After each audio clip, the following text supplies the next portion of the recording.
This episode of That Podcast in Hutch is brought to you by me.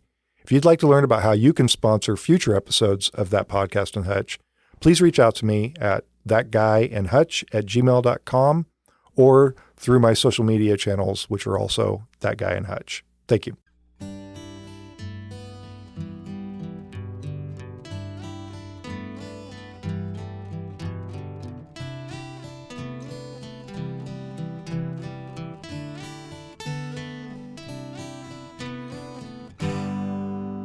Hey everyone, this is That Guy in Hutch, and you're listening to That Podcast in Hutch. And I mentioned this with my guest today, but you can hear there's some scratchiness in my voice. It's allergy season, which also means that it's farmers market season. So I had Kelli Snider-Short in today to visit about the farmers market, which is coming up this Saturday, May 3rd. And Christopher, it's one of my favorite times of the year and one of my favorite things to do every week. And we had a pretty good conversation about that, didn't we? Absolutely, yeah. I love the farmers market. I walk down there on Saturdays when I'm not working, and it's such a great. We talked about the energy at the farmers market, and I love that so much between the vendors and the live music and the just everyone there, and you run into people you meet new people, and we got to hear about some of the different programs from the farmers market and a little bit of the history of the farmers market here with Kelli. It's really remarkable, and I didn't realize this, but this is their 40th year. So we've had a continuous operating farmers market in this community for 40 years, and you'll hear more about the history of this and how it got started. But I think that's another testament to our community that we've had one that's run consistently for that long, and it's just really. We had a really good conversation with Kelli. I think you'll enjoy this.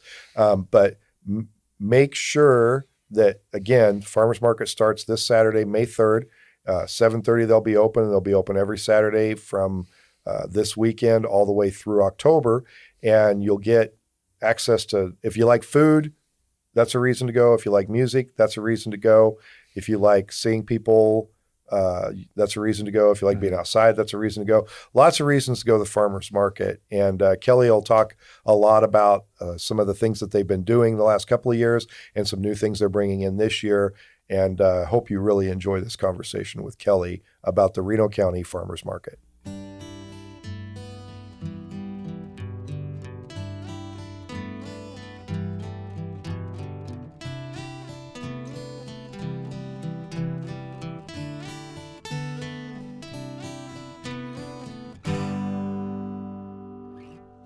Well, if you hear the scratchiness in my voice and the sniffling of either me or my guest today, it'll tell you that it's time for two things. It's spring, which means allergy seasons, and also Reno County Farmers Market. So I have with me in the studio today, both of us suffering from allergies, Kelli Snider-Short, who's a board member and media manager for the Reno County Farmers Market. Thanks for coming in today. Hey, thanks for having me. Despite the sniffles. Yeah. We'll be sniffling together.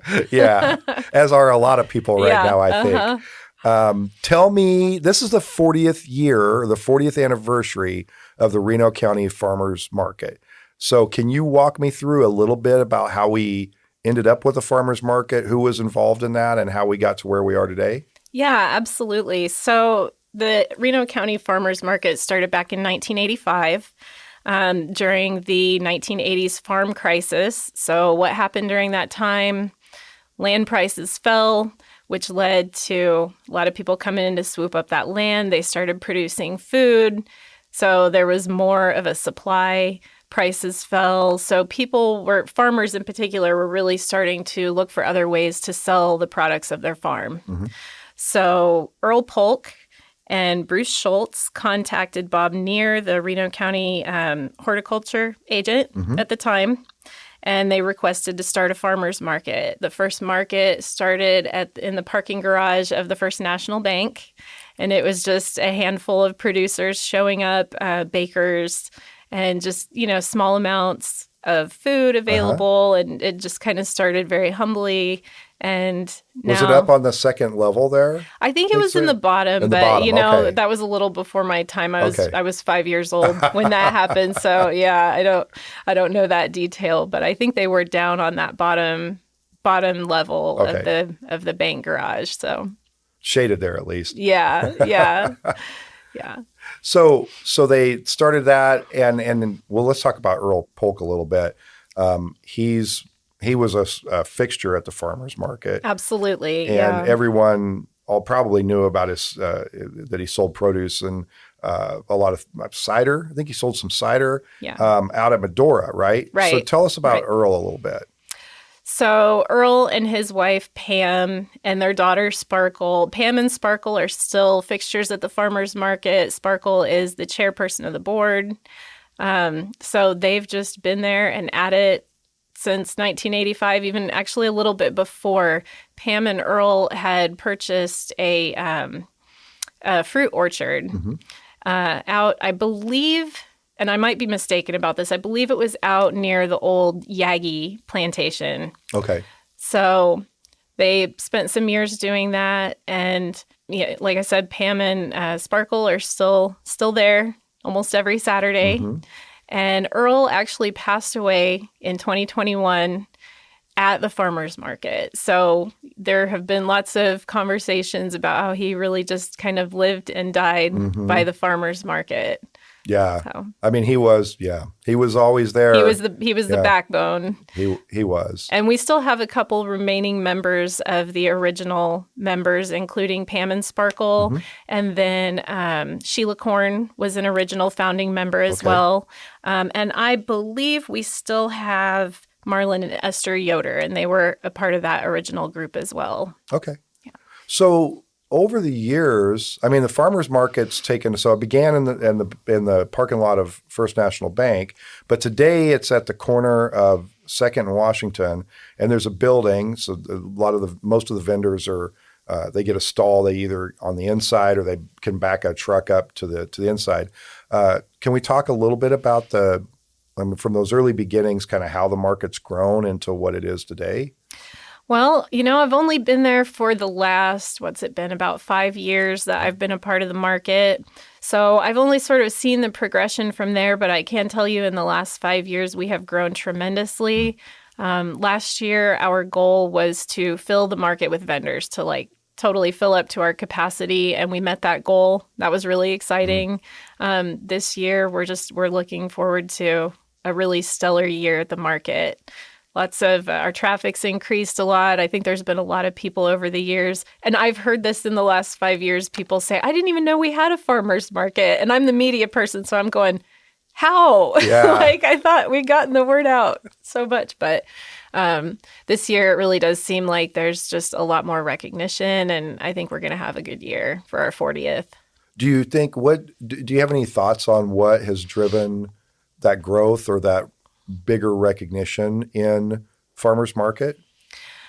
Well, for one thing, COVID really sort of opened everybody's eyes as to what happens when the food chain kind of goes down, the supply chain. And during COVID, the farmers market was kind of a perfect fit. We kept running during that whole time because we have a big open air market.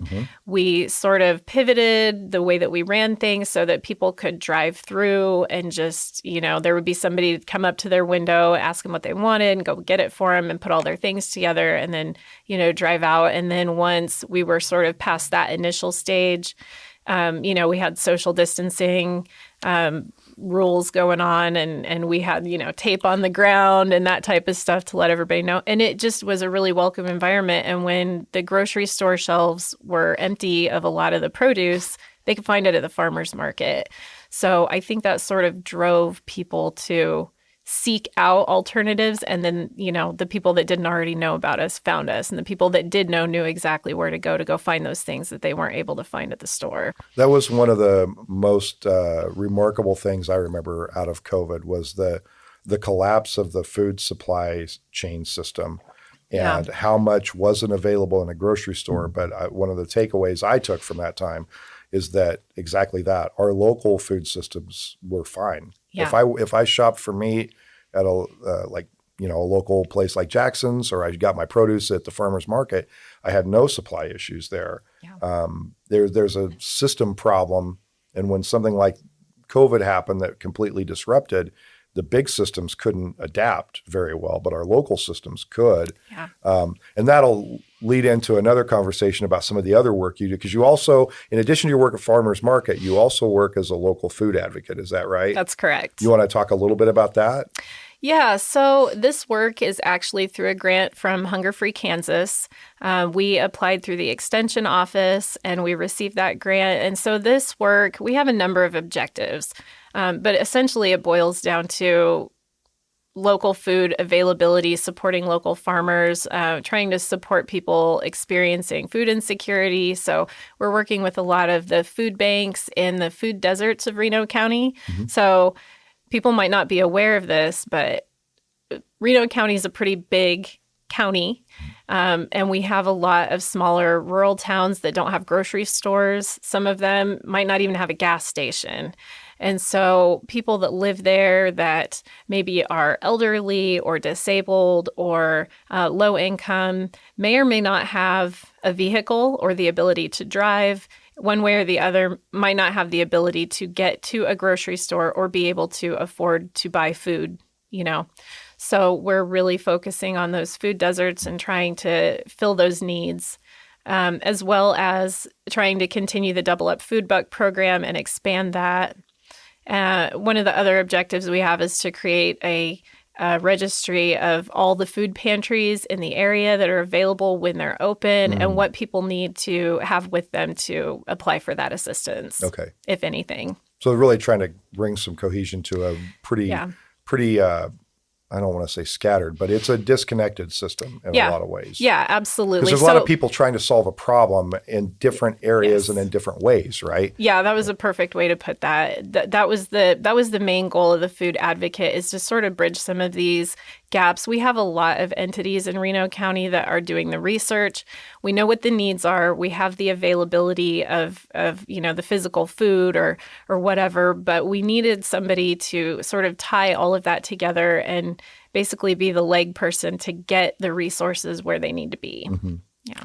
Okay, so I want to talk about this a little bit. The farmers market starts May 3rd. That's this Saturday. Yeah, that's correct. And it runs it runs every Saturday from May through October. So the last Saturday in October will be the last Saturday. We're also open on Wednesdays starting in June. So first Wednesday in June through the last Wednesday in September. Okay. In the past, the Wednesday market has ran through October as well, but just due to traffic slowing down, the members decided to go ahead and close it up after September this year. Okay. Yeah. And then what times? So Saturdays are 7:30 to 12:30. Wednesdays are 10 to 1. So you can hop over on Wednesday on your lunch break and, grab your groceries for the week and get on back to work in plenty of time. Excellent. Yeah. Well, we'll put this in the show notes too, because I want to make sure people know about this. Perfect. But you mentioned Double Up Bucks. Yeah. And I want to talk about that a little bit. That's a program that's been available at the farmers market for how many years now? Maybe 2? Well, it was a COVID era program. Okay. So I can't remember the exact year that it started, but it came about due to COVID. And what it is a dollar match program. So if you're receiving SNAP benefits and you come in and say you want to spend $25 on your SNAP card, you get a free $25 in wooden tokens, or I guess they're plastic tokens, to go buy fresh produce. So those are only good for fresh produce, but you can spend $25 on your SNAP card and walk out with $50 worth of food.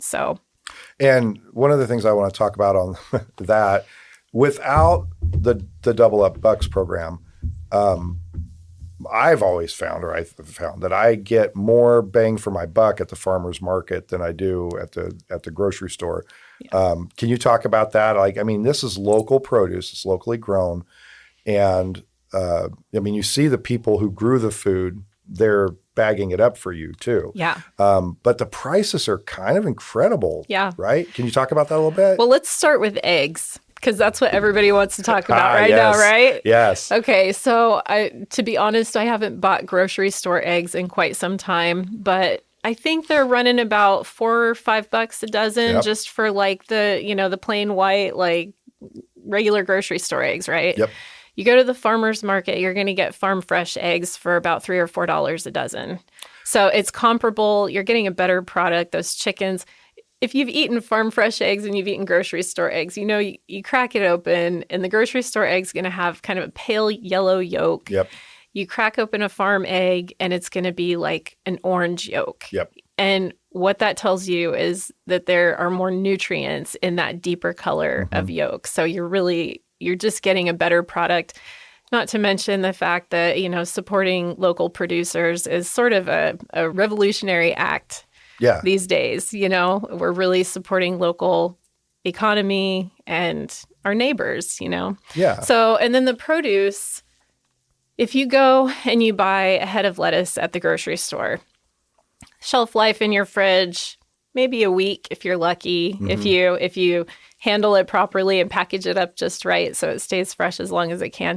If you buy that same head of lettuce at the farmer's market, it's probably going to be a couple of weeks before it's starting to wilt because it's been harvested more recently. It hasn't sat on the shelf. It hasn't had to travel.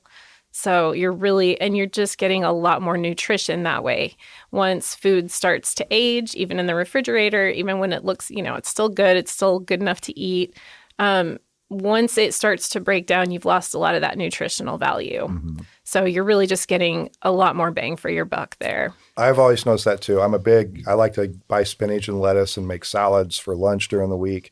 And I'll buy it at the farmer's market and then I'll, maybe I go out a couple of times and I don't get around to it. And then I'll check it and I'll be like, oh, how is this still good? But it's always like, that's good. Yeah. If it's store-bought spinach, I'm usually throwing it out in a week. It just doesn't stay. Yeah. Yeah. Yeah. We noticed that last year, it was the first time that we really actively noticed it because we had bought our salad greens one week at the market.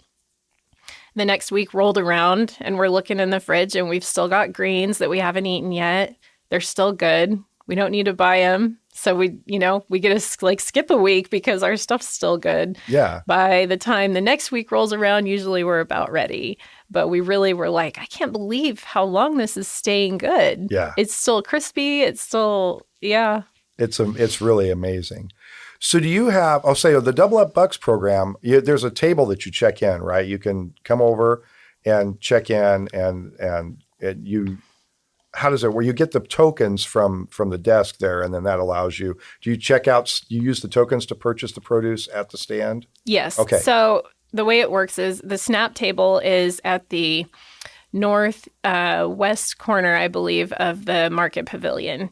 And you go to the desk, you have SNAP benefits, you can give them your SNAP card, they're going to run it, they're going to ask how much you want back.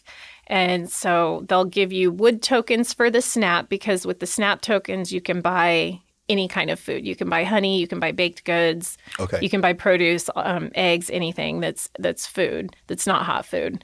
And then with the Double Up Food Bucks, they'll give you, they'll ask you how much you want to take out, and then they'll match that with the tokens up to $25. And then with those, you go around and you can get your produce. So you want to use your Double Up Food Buck tokens first because there are things that you can't buy with those. Okay. And they also expire. They are not usable anywhere else except for the farmer's market. So... And so can you carry them over from week to week? Yes, until the end of the season. Okay. So they expire at the end of the season. And what happens is the different areas, they trade colors every year. Okay. So like last year, the tokens were purple. This year, they're teal. And so you can't use those purple tokens this year. Okay. So, but you can hold them back for a week or two or whatever and come back when you're ready if you want to put some aside. Okay, Just good. as long as you use them up before the end of the season. Okay, so I want to talk about shopping tips at the market because this is how I approach it.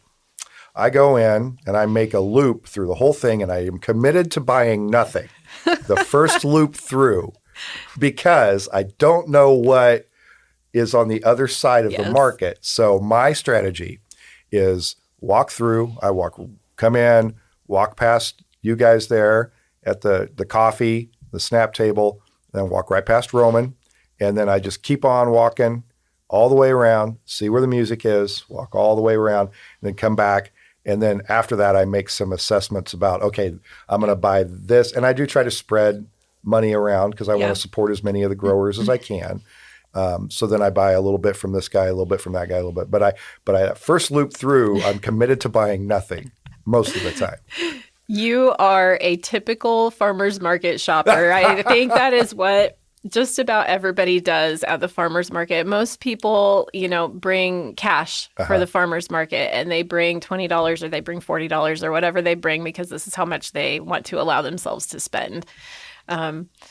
And so that's pretty much what everybody does. I have noticed in recent years, more and more vendors are taking, they have Square or whatever, so they can take somebody's card because people come, they spend all their cash, and then they see something and go, oh man, I just spent all of my cash, but I really, really want that. And so a lot of the vendors have realized, if I can take somebody's card, they're going to come over and buy that soap or that craft or that thing because they've come to buy food. But then there are all these other cool things at the market. So people like to, oh, okay, well, can you take my card? If you can take my card, I want to buy that. Yeah. Well, let's talk about that because it's not just produce. I mean, it's there's a lot of produce there and a lot of different growers. There's local honey there. There's local bread there, pies, pastries, things like that. There's also meat, popcorn, canned goods, and some kind of art stuff, right? Yeah, we've got arts and crafts. There's handmade bath and body products of all kinds. There's Denise Gerhardt makes topical medicines. She makes stuff for achy joints and sore muscles, and I have used that stuff for years, and it is magic. Same. I mean, I've used it too. It's so good. Saved my life in the wintertime a couple of times. There's a lot of handmade crafts. We have a lady that brings handmade toys for children. Some of them are bigger, some of them are smaller, like keychain size. There have been people in the past that brought handmade greeting cards and little art, pieces of art, jewelry. Tie-dye shirts, just all kinds of things. You kind of never know what you're going to find. And the cool thing is, not all of our vendors come every single Saturday all season long. Yeah. So you almost just don't even want to miss a Saturday because you don't know who's going to be there. You don't know what they're going to have. And the vendors that do come regularly don't always have the same stuff either. Sometimes they go on a kick making this, that, or the other. And so you'll show up and that wasn't there last week. Oh, that's really cool. So I love that. Yeah. Now you guys have done something in the last several years where you have a space for nonprofits too, right? Can you tell us about that? Yeah, absolutely. So every week we invite a local nonprofit to come to our info table. Info table is up there at the north side of the market. And these are organizations that offer all kinds of services to our community members, anything from mental health, housing insecurity, addiction, domestic violence issues. We've had the United Way a number of years. The Reno County Health Department comes almost every year. So you can find a lot of resources there. Yeah, that's been a nice addition, I think, to see over the last couple of years. Yeah, and I'm really excited this year. For the first time, we're welcoming Main Street Yoga. Oh, nice. So this is a not-for-profit yoga studio, which I think is just the coolest thing because I'm a yoga teacher and I feel like everybody needs more yoga. So this is making it really accessible to people who wouldn't normally have access to a yoga class. Sometimes those things can be kind of expensive. So I'm excited to welcome them in this year as well. So they'll have a space up here too, right? Yeah, okay, correct. Excellent. Yeah, so that's good. Yeah, they'll be joining our info table. That would be May 31st. They'll be with us. Okay. So. And then there's always the music. That's always something that's been a mainstay of the market for as long as I can remember. Yeah. Over on the south side of the building. Or the pavilion, I guess, there's always music over there. You have some good people lined up this year, but tell us a little bit about that process, about locating musicians and why that has been such an important part of the market. And I think talked to you before about, this is one of my son, when he was learning how to play, one of his first paying gigs. And so I've always viewed that as an important part of supporting musicians in town. Well, I don't know how anybody else feels about it, but a farmer's market's not a farmer's market without some live music, in my opinion. It just kind of makes the environment festive and inclusive and exciting. And we have some pretty incredible local entertainers coming in. So opening day, we have the Vieira Trio. And these guys are just incredibly talented. I don't know much about the other members, but I know that Christian has traveled with lots of different bands to lots of different places all over the world, just incredibly talented musicians. And we have every kind of range you can imagine. We have old country, and Vieira Trio plays sort of 90s and early 2000s sort of hits, but they do it like in an acoustic format. We have a magician, Ron Sylvester, Dad Magic. He's going to be joining us again this year, and he is just a hoot. The kids love him. The adults love him. The kids are just mesmerized by the magic. The adults are cracking up the whole time. It's great. That's funny. So, yeah. No, that's always been a great feature to have, that, and you can always count on it. And one of the things I do when I make my loop is to go see who is performing that day. So always a fun addition. Yeah, one of the new ones, the new musicians that we're welcoming for the first time this year is Katie Ziegler. I don't remember how I got her information, but I reached out to her. And of course, whenever we invite somebody new, we have to get like a video or something just to make sure it's a good fit for the market. And I got her video and was just sort of blown away, like, oh my gosh, you want to come play the farmer's market? That's so cool. Like, she's pretty amazing. So. Oh, that'll be good. Yeah. Yeah. So always look for that. There's always something to draw you down to the market. Well, as I was thinking, as we were talking about this, if I'm a potential vendor and I want to know, hey, I've never been at the farmer's market, how do I become a part of the farmer's market? Great question. So you'll go to the website. So that's rcfmks.com. And there's a tab that says vendor info. And if you hit that little drop-down menu, there's a spot that says become a vendor. And you just go to that page. It tells you everything you need to know. The application is right there, all of the rules and regulations, all of the state rules and regulations, everything you need is just right there. Okay. Yeah. So really easy to figure out what you need to do. Yeah, absolutely. To do that. And are there any special rules that are worth talking about on being a vendor? Oh, that's a loaded question. I mean, we've had people before try to come sell Avon. For instance, we can't do that. Yeah. Anything that you bring has to be homegrown or value added, as they call it. So, for instance, you could go to the grocery store and you can buy fruit to make jam. And you can turn it into jam and you can bring that to the farmer's market, even though you didn't grow the produce yourself. Okay. But it has to be value added, not just I went to the grocery store and bought strawberries and now I'm bringing them to the market to resell, if that makes sense. Yeah. And this same goes with anything that's, arts and crafts and things like that. We don't want people coming down and reselling, but if you created it yourself, it's probably going to be allowable. Okay. Yeah. So the real spirit of the market is to to give people an opportunity to take what they create and as you said, add value to it and then offer that for sale. Yeah. Yeah. Okay. Yeah. There's another thing that you've added this year to kind of help support. It's another opportunity to support the farmers market for local businesses. Can you talk about that a little bit? Yeah. So we started a sponsorship program this year. And again, all of this information can be found on our website. It's sponsorship and donor programs. So local businesses can come and sponsor the market. And they get a table for that Saturday that they're sponsoring. They get to hand out information about their business and sort of create those relationships with our customers that could potentially be their customers.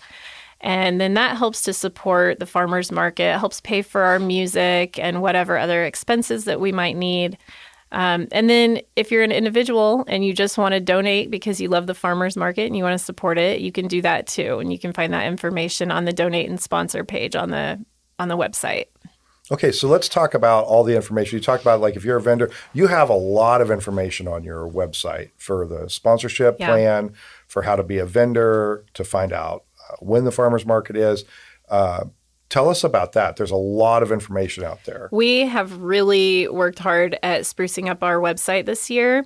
So in the past, if you wanted to know, for instance, who the musician was going to be that week, or if you wanted to know who was going to be at the info table, you really just kind of had to show up and find out. This year, we actually have an event page, so you can go on, you can see the calendar, you can see what's coming up. The donate and sponsor page, we have a newsletter that is posted on the website, and you can also go on there and sign up as well, so you get that newsletter right to your inbox. So that's going to be a quarterly newsletter. We have a resource page, and that is a listing of the local nonprofits that come to our info table. So if you need any kind of resources, I mean, really any kind of resources, it's a great place to start your search. So I want to talk about, like, that lot of specific information about the market. But one of the things I wanted to talk with you about is, and I don't know how to describe this, I go to the farmer's market almost every Saturday, and that's baked into my day. It's as much as grocery shopping or anything else. I just grab my bags, I go to the farmer's market, and that's where I know I'm going to spend some money and I'm going to spend some time. But part of it is, I don't know, there's kind of a feeling about the farmer's market. It's just it's an experience. For me, it's a big social event. I see a lot of people there.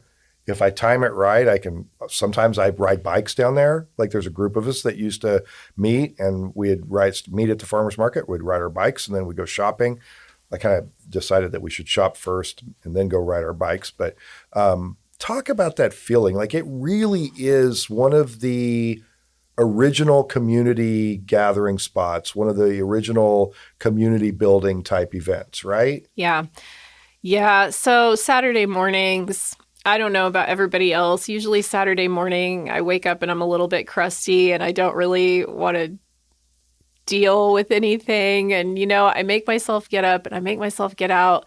I go to the farmer's market, and I don't think there's ever been a Saturday that I didn't leave just feeling uplifted and happy and connected with my community. I almost always meet somebody new.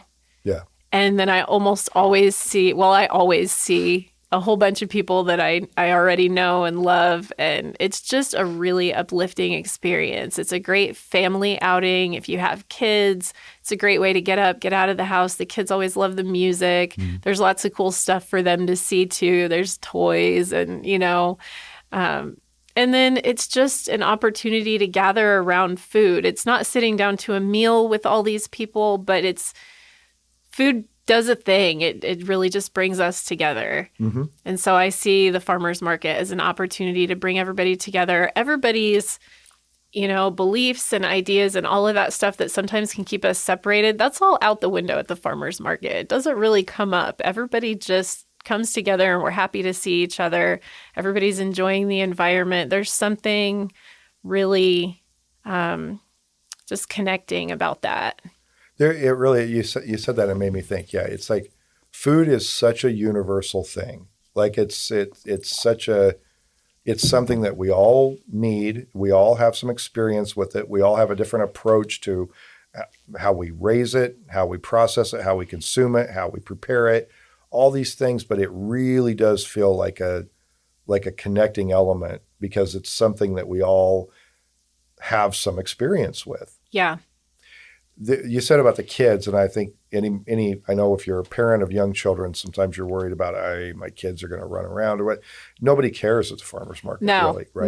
No. Everybody enjoys, well, I shouldn't speak for everybody, but I think most people enjoy seeing the little kids out running around and having a good time and playing. And yeah, I think everybody enjoys that. Such a good experience. It's just, So my encouragement to everybody would be to make sure, like I said, it starts this Saturday, May 3rd, runs all through the end of October. Yeah, correct.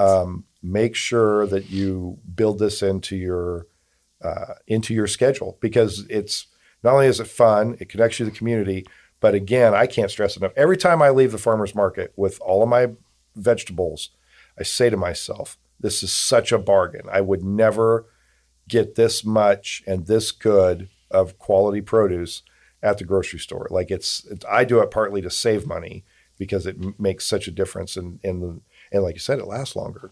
Absolutely. Yeah. And the flavor. Oh. So most people that like tomatoes, I know a lot of people that don't like tomatoes, but anybody that likes tomatoes knows that a grocery store tomato and a homegrown tomato are two like worlds apart. Yeah. The flavor is just incredible. We grow asparagus, and asparagus is one of those things as well. You buy grocery store asparagus, okay, it's asparagus. Yeah. You have homegrown asparagus, and it's just like, oh my gosh, this is so crisp and juicy and has so much flavor. That's the nutrients you're tasting. So you're really just getting so much more quality. It's so nice. And some people are gardeners, but if you're not a gardener or you can't garden everything, you can find it here. I mean, there's something every week that you probably don't have in your own garden at home. Yeah, even. absolutely. Yeah. Well, and some of us live in apartments that don't have access, like we don't have great access to gardening if you don't have a yard. And so for me, I live close enough to the farmer's market. I walk down there. I love walking down there, even if I don't need to go shopping that weekend because the food does last. I still love to go down there just to be in the environment, see the live music, see the vendors. I do the same thing you do where I walk the whole market and I stop and I talk to people. I've had a nonprofit booth there before, and I've been able to go and talk to everyone there. And the people who stop by your booths they're always so just there's an energy there of community that's just phenomenal. It's fantastic. I mean, and so when I had my nonprofit booth there, people come up and they're genuinely interested.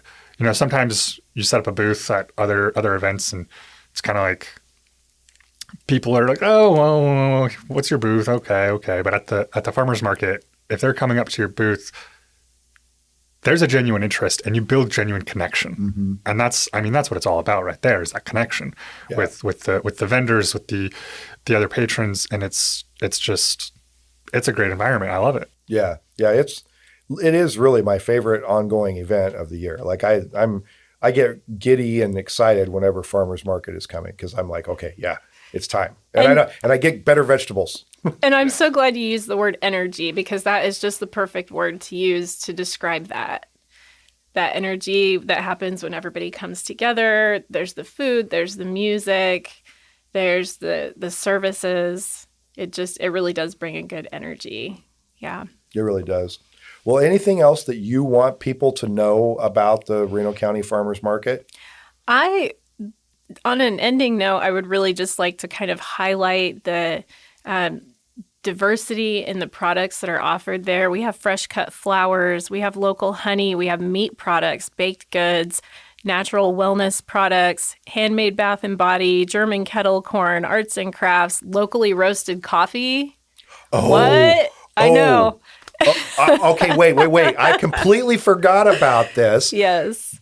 But last year, I bought their coffee, the coffee that was at Farmer's Market. Yeah. It is so good. Is it the same people that roasted over by Sterling or Lyons? It is, and I feel so terrible that I'm drawing blank on their business name right now. But they use part of the money to help fund adoption. Yes. Yeah. So great coffee, great cause. Oh, it's so good. And I can't believe I forgot that because I've kind of like under the surface had this like, I can't wait till Farmer's Market goes so I can get my coffee from them again. Yeah. Because it's so good. But yeah, I'm sorry. And just finding, but yeah, you finding locally roasted coffee in Hutchinson, Kansas is just pretty cool. Yeah. Anyway, I got excited and interrupted, but what else do we have there? No, that was it. That was the end of my list. But you're always going to find something that maybe you didn't expect. So that's kind of the fun. It's almost like in addition to all the other awesome things that we've talked about, it's kind of like a cool little treasure hunt. You're likely to find something that wasn't there last week and you didn't expect to find. You can usually get this little sample of kettle corn too. Oh yeah. And when I have my granddaughters with me, then they get a sample, and then I usually end up buying a bag or two. Yeah. So that's how that works. Oh, yeah. Yeah. I love popcorn and kettle corn, and one of my favorite things to do is just buy one of the small bags of the kettle corn and just sit and listen to the music and pay attention, and because they've got those benches there by the live music, and I can just sit there and eat my kettle corn and listen to this live music, and it's just such a great environment, because there's something really special about local musicians in a local farmer's market where everything around you, is your money is going towards your own community. Yeah. And the dollar that I put in the open guitar case, I know is going to someone in my community. And the money I spend on the kettle corn, the money I spend on the produce, the money I spend on the cinnamon rolls that I eat that morning, like, it's all staying local, and it's just energizing our community in such a wonderful way. I'm just glad that we get to be a part of it. You hit on something that I hadn't. You put words to it. I've had this thought, but I hadn't put words to it. But it is really rewarding to buy something because you want to and you feel good about it, and not out of necessity, right? Like, if you go and there's all these things that you could buy at the farmer's market, you could buy at a grocery store. But you'd buy them at the grocery store because they're just part of what you're going to have in your house that week. But you're exactly right. When you buy it here at the farmer's market, there's you're seeing the person who created this. You see the person who's benefiting from this. And it feels like such equal exchange, right? It feels fair. It feels so much in big corporate world feels unfair to me, but this feels like fair, that this is like the true basis of business and exchange, that you've done something that better than I can do it. So I am giving you some money for this, and I'm glad to do that. It's something that feels good to do, right? Yeah. Yeah. There's not often that I feel good letting go of money, but in the farmer's market, I do. And there's so much that goes into that. It's a lighter environmental impact. Mm-hmm. That food didn't have to travel who knows how far to get to you. So, you're missing out on all those carbon emissions and so forth. You are spending your money to help someone buy their kids' school supplies rather than pay a CEO, big bucks. Yeah. So, and that's part of that energy that really contributes to making farmers market special like that. Yeah. Yeah. Well, again, farmers market starts this Saturday, May 3rd. If you want to feel the way we feel, then they say take your Saturday, get a couple of cloth bags and go down and be ready to enjoy spring with some fresh produce, some homemade products, and a good way to spend time with your community. Absolutely. Thanks for coming in and visiting with me today. Thanks for having me. Appreciate it. I'd like to thank a few of the people who've helped make That Podcast in Hutch possible. My son Mitchell Probst wrote and recorded the music for the show. Jenny Brigette put together some great graphics and promotional art. And Chris Acker helps overcome my mistakes to produce a great sounding product every episode. That Podcast in Hutch is made possible through a collaboration between the Hutchison Arts and Culture Collective and Salt City Sound. They're working to bring resources and infrastructure to support art, music, and storytelling in our community. If you have an idea for your own podcast, reach out to them at podcasts@saltcitysound.net. If you enjoy That Podcast in Hutch, be sure to subscribe and share it with all your friends.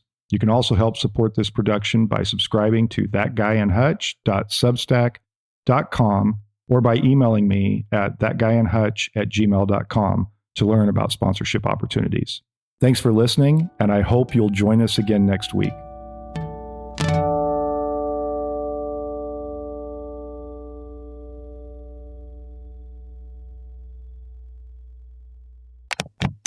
A Salt City Sound production.